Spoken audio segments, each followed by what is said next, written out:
I'm afraid I'll go to heaven. Part 1. I don't want to live forever. Chapter 1. This is the story of Paradise Lost. Oh. Pompeii. Screaming, running, and a dead end. The two men were cornered, lava on all sides. The heat was unlike anything they'd ever felt before, agonizing and cruel. Last roundup, Kimasabi. Time to slap on the barbecue sauce, boy. Jedediah panicked against his will. Octavius looked at his comrade. To think that only a night or two ago they had been watching cats chase lasers on the internet. Now here they were, about to die.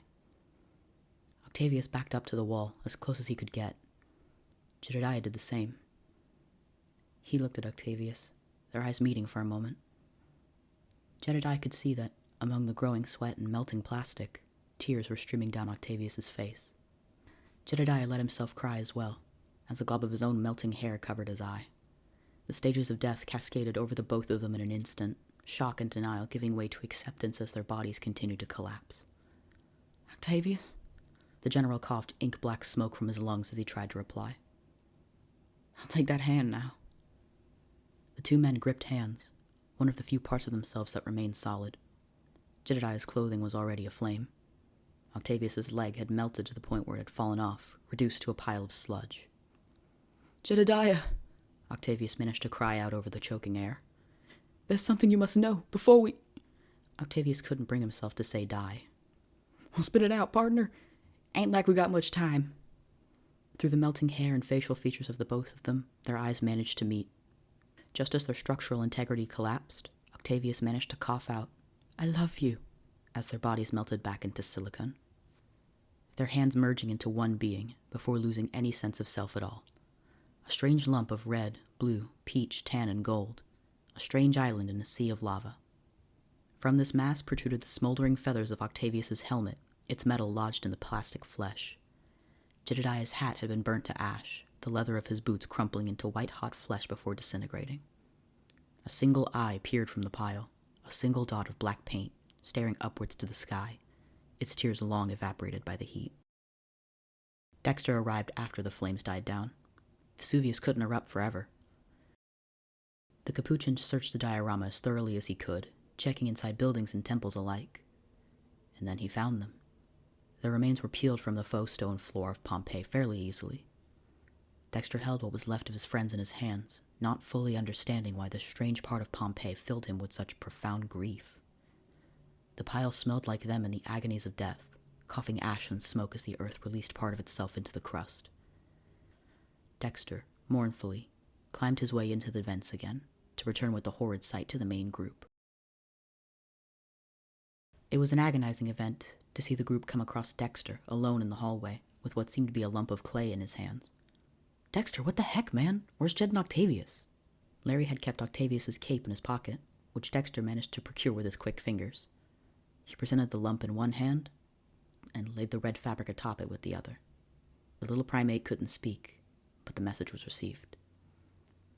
Attila was the first to break the silence with a sob. Larry turned away from the group, holding back his tears. He could hear the others in shock, agony, rage, all the emotions that come with sudden death. He bit his lip to bury his emotions. He couldn't give up hope. They were going to fix the tablet. His tooth pierced his lower lip, a small cascade of blood dripping down his chin. When the tablet's fixed, they'll come back, he thought. Come on. We can mourn them when we make sure you'll survive the night. He took the remains from Dexter's paws and placed them into his front pocket as carefully as he did when they were two beings. A strange evening in London. Statues coming alive, a play ruined by a madman in armor, and a re-enchanted tablet. The museum would live again, the tablet bathing in the light of Khonsu, letting plastic and wax move like living things. Larry, with hope he knew he shouldn't have had, peeked into his pocket to see if the magic had fixed them. There was only an unceremonious flop forwards as the mass of melted plastic fell with gravity to the front of the pocket. It hit Larry all at once. They were gone. His flight back to the United States was silent. Not one member of the group had anything to say. Akhmenrah was left behind, the tablet's magic with him, the others resigned to their fate as exhibits, and... He carefully removed the remains of the two from his pocket. How horrible must it have been, he thought, to watch herself melt like that. At last, he noticed the eye. Whose of the two, he couldn't tell. It stared at him. A single eye was all that remained of their bodies, sunken into the plastic and peering into his soul. Larry, at last, let the tears fall down, coming to rest on the mangled mass of plastic, dripping down the sides into the palm of his hand. This was once his friends, Jedediah Smith and Gaius Octavius, friends so close their bond rivaled love. And now they were... Dexter couldn't understand why he felt sad when he looked at the strange pile in Larry's hand. He couldn't understand why Larry was crying at it. Somewhere in his simian heart, though, he knew that it was something important. He descended from the top of Attila's hat to rest in Larry's lap. Larry used his other hand to pet Dexter's head, soft as he could, as he finally let the floodgates burst. His voice choked in his throat as he tried to subdue the crying for the other passengers, the occasional sob getting out, making a head turn. He couldn't believe it. He didn't want to believe it. His tears continued to fall, his chest heaving and his stomach aching from holding back a true sob. Jedediah and Octavius never made it home. Chapter 2. No longer distance than death. It was hard to come home to such quiet halls. No animals bounding about in the foyers. No conversations in languages across the world.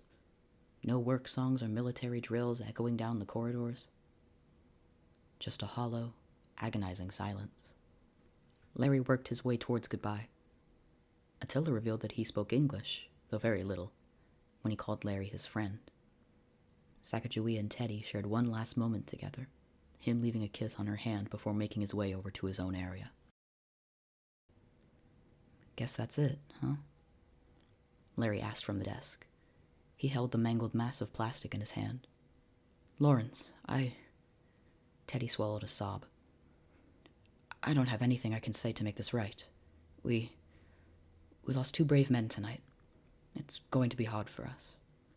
Larry used his better judgment to hide his thoughts. It's going to be hard for me. You're all returning to being exhibits. How do you think they'd want to be buried? Teddy managed to climb back atop his horse.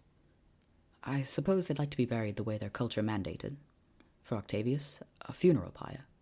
For Jedediah, burial, most likely. Larry stared at the eye in the plastic. I don't know what's going to happen tomorrow. How exciting. Teddy raised his sword, his body setting into position. Lawrence? Larry's gaze turned to his friend. Smile, my boy. It's sunrise. The president's body returned to wax. And Larry was left alone as the sun rose on a new day. The first day without everything he'd come to love. His family returned to stasis, his son en route to college, and the biggest men he knew laid in his hand, liquefied. If this was hell, Larry had nothing to fear. The sound of music vanishing. Octavius woke up in the back of a car. He did not recognize anything. The driver was behind a tinted partition, the skies dark and rainy, the leather seats smelled freshly cleaned. On the song, a radio played, muffled by the partition. Oisin rumbo seagull, ruby, ruby, ruby, ruby, soho. He couldn't speak. He couldn't move. Did they make it? Did they? He managed to look down at himself. His toga was an opulent purple. He wore no shoes. Where was his armor? His helmet? His eyes darted around the cabin. Where was Jedediah? With a harrowing crack, he managed to turn his head. And there was Jedediah, his blue shirt and vest replaced with ones to match Octavius's hue. His pants matched, but no boots. His hat was nowhere to be found. Octavius summoned his will to crack open his jaws. Jedediah, he called out. His voice was burnt and raspy. I would recommend resting if I was you, bub. The driver spoke, their head turned slightly. From the radio, es mejor decir adios. You had a rough time, didn't you? I never thought I'd head back to Pompeii. What a fool I was, eh? With the aching, cracking, and breaking of his limb, Octavius managed to open the partition. Who are you? Octavius rattled. The driver kept their eyes on the road, but continued to address the Roman. I've got a million names. Greece called me Charon, or Hermes on a good day. Archons call me Amokie, Hindus call me Yama, and a bunch of other names that have been lost to time. It's all the same shit, though. The driver stared at Octavius. He recognized that face. I'm Psychopomp, but considering your upbringing, you can call me Mercury. Octavius let his body lean back in the chair. My lord, Mercury, tell me what happened. Psychopomp laughed. Ain't it obvious, bub? You're dead. Octavius's heart shattered at the statement. He didn't want it to be true. And you bid it in Pompeii of all places. Fashionably late, aren't you? Psychopomp continued their full-belly laugh. Well, you and your yeehaw friend there. It was nasty when I picked y'all up. All congealed together and sticky. Nearly got stuck yanking your souls out. Ah, so he did have a soul. Now you two are a strange case. Powers all sorts of mad, trying to decide where you're gonna go. I don't even know how the Egyptians got involved in all that mess. But it ain't my job to get in their business. The car came to a stop, just as the song did. I'm just the ferryman is all. The door on Octavius's side opened up. All at once, the stiffness washed off him like a cold shower. He stepped from the back seat, revealing what he'd been driven in. A hearse, painted an eye-catching yellow, checkerboard patterning across the doors. On the side, in big bold lettering, an advertisement of services was stated. Psychopomp Taxi Cab. Any afterlife, any time. Fare varies by religion. Octavius knew he had no money to pay the fare. His toga had no pockets, and he had no coin purse on his belt. I'm sure you saw the state I was in. I don't have the fare. Psychopomp looked back to Octavius, their eyes burning with holy light. Like I said, you two are a strange case. I should be leaving you on the other side of the river, but... The door on the other side opened, and Jedediah unceremoniously flopped out of the cab and onto the road. Orders from upstairs say to bring you here right away. Fuck! Jedediah spat as he tried to rise to his feet like a newborn calf. Hell of a way to wake a man up, Gigantor. Octavius made his way around the back of the cab to help Jedediah up. Oh, hey, Aki. Jedediah, you all right? I've been in worse. Where are we, anyway? Psychopomp exited the cab, their sandals making no noise on the cobblestone road. The cab itself vanished in a puff of golden light. Jedediah tried to look back at the cab, but his vision locked onto Psychopomp. His heart leaped into his mouth. Octavius could see him shaking. Tears streaked down Jedediah's face. Oh, please, no. Jedediah saw a tall figure. Bony hands held a scythe, dripping with the remnants of souls. A black cloak laid on the figure's frame, hiding all of its features, save its hands and its face. A skull. Teeth without gums, sockets without eyes, voice without a voice box. Please, Mr. Reaper, I ain't ready, please. Jedediah begged as he gripped onto Octavius, his hands shaking. Psychopomp snorted and began to laugh again. Relax, big shooter. I've already done my job. The two dead men saw a similar sight, but the exact image was different. They both saw Psychopomp extend a hand to Jedediah, and from their fingers grew 2 white roses. You both are dead. Sucks, but it's already dealt with. Each rose came undone from its stem and floated before each of the 2 men. Take 'em. Those are your keys. Psychopomp adjusted their accessory. Octavius saw Mercury straighten out his hat. Jedediah saw the Reaper pull down their hood. As the 2 men took the roses, their fears began to recede. I'm dead. Jedediah looked to Octavius. Well, I guess we're dead, huh? Octavius let out a small chuckle. I thought it would be more painful. Jedediah laughed alongside him. I thought so too. The 2 men's laughter gave way to tears, sobbing with smiles on their faces, laughing through their tears. Death had done its job, yet they remained together. Psychopomp took a long drag from their cigar. The flame at the end burned an ethereal purple. I'll show you to your paradises, if you're ready. Chapter 3. The Arrow of Time. Psychopomp led the 2 men down the shadowed road. It wasn't a foreboding darkness, or a terrifying darkness. It was a primordial dark. It felt familiar, in a way, The mist that visits people when they sleep, the warm void of the womb. A lack of light all people know deep down. Psychopump's cigar lit the darkness for a time, its purple flame acting as a lantern. "Either you gentlemen smoke?" they asked the two men, offering a spare cigar. Octavius shook his head. "Well, I used to, back during my first life, I think. I don't really remember," Jedediah answered. Psychopomp took in a drag as the other smokable disappeared into golden mist. "First life, huh? That's probably why the folks next door are all up in arms. Your souls were already dealt with." As they continued, Jedediah took a moment to study Psychopomp. Their cloak was long and dark, tattered at the end. He couldn't tell what the material was exactly. It frayed like denim, but looked much lighter, maybe linen? Every step they took, there was no sound from any of them. Part of Jed wondered if he were to meet Dante, if he could point out that gravity worked on the living soul. Jedediah also noticed the scythe. It was much bigger than the ones he knew people worked with. This wasn't meant for wheat, this was meant for souls, to sever the soul from the body and drag it, kicking and screaming into whatever came next. Octavius was doing the same action as Jedediah, looking over Psychopomp. They looked like Mercury, god of travelers, of thieves, of boundaries, of messages, quickness, and flight. In their left hand, a caduceus, their staff wrapped in twin snakes. Nowadays, that symbol was used mostly in medical circles, but Octavius remembered its earlier use. Mercury's staff that could guide dreams and give gentle deaths. Naked and toned, Psychopomp had the ideal Roman physique.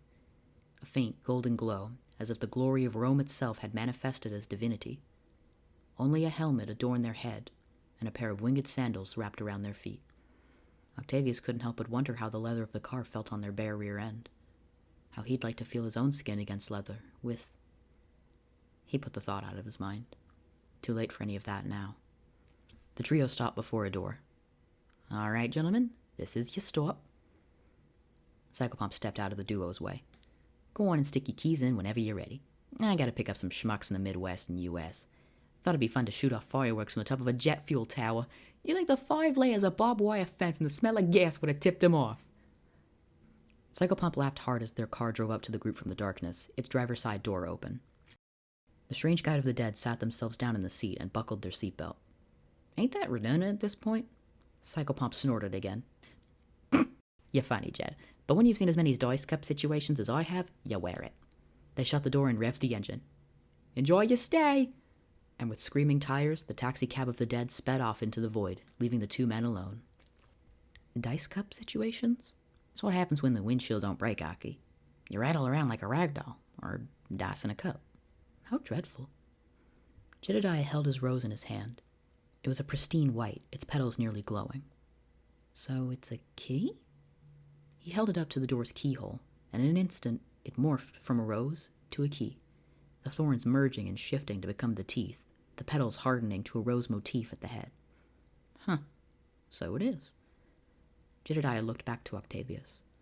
I hope it's everything I was looking forward to." Octavius smiled and gave him a short nod. "It's paradise, Jedediah. That's the whole point, right?" Jedediah nodded and pushed the key into the keyhole. It turned with a click.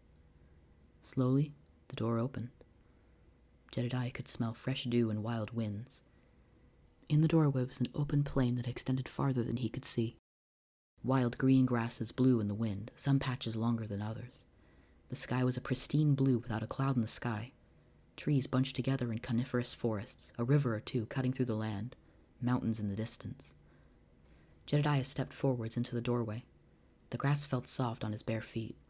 The wind blew through his hair, filling his lungs and soul with the scent of adventure. Jedediah turned back.